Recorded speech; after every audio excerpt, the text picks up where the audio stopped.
in the spring, we had a board meeting where we had the sheriff here, some of his staff, we had the Commonwealth's attorney here, and it involved a Brady letters on certain individuals in the sheriff's office. It was a really good educational session, and everybody was very transparent in the sheriff's office, and we asked a lot of questions. There was a lot of back and forth, and apparently through one of the questions, that information was then used in a letter, a Brady letter, which is very, very serious. It's a career killer in many cases for officers. Questioned, he has since said that he's 100% sure that what he said was accurate, and that this officer did indeed lie to this Board of Supervisors.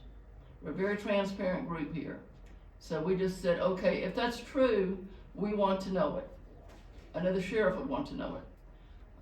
And that's why we had asked him to come forward here today, so we could kind of get to the bottom of this and figure out and clear up if there was a misunderstanding. We felt if we could clear up a misunderstanding, then the Brady letter could be rescinded. That obviously did not happen. On the very night our sheriff's office receives the accreditation award, we're sitting here having to talk about this particular Brady letter. How surprised I was to find that this board was mentioned, but my name was mentioned specifically. And I will go on record tonight that I have never had any inclination that Major Begley has ever been untruthful to this board. Absolutely not to me. I propose that we put forth a legislative agenda, just like we did last year, requesting that our deputies have some form of due process. These Brady letters are put forth on them. They have no recourse. Could very well be career ending. It's this Brady letter that mentions this board, and me in particular, says that Major Begley was untruthful to us. I would like for our county attorney to send a request to our Commonwealth attorney and ask him to give us the facts, because I haven't seen any. I would think if you're going to go after a man or woman's character and say these things, you should be able to submit proof. Very disappointed with it. How surprised I was that my name was in a document like this. I mean, good grief.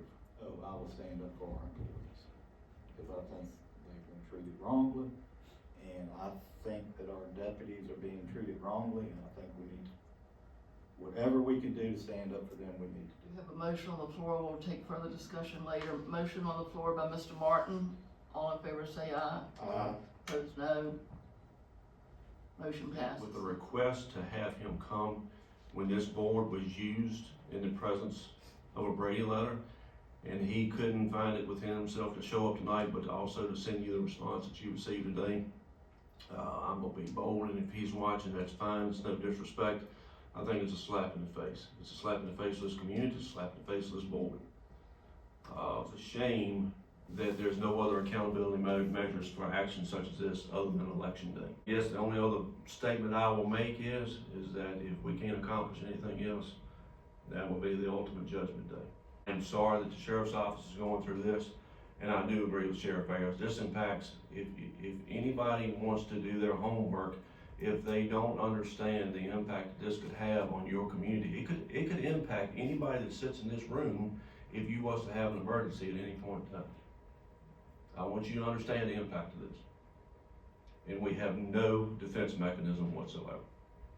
It's ridiculous. I am irate to the point where I'm trying to contain myself to deal with this, but we will continue the fight. What I always look for is, what is the truth? You know, and to find out the truth, you have to have the facts of what happened or what was said. And without the facts, you can't get to the truth. So I think if this board could find the facts out, it would certainly help us.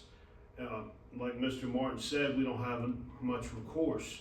But one thing we can do is push for our legislative agenda, like Mr. Martin said, and hope that justice is served and recourse is allowed for our sheriff's deputies.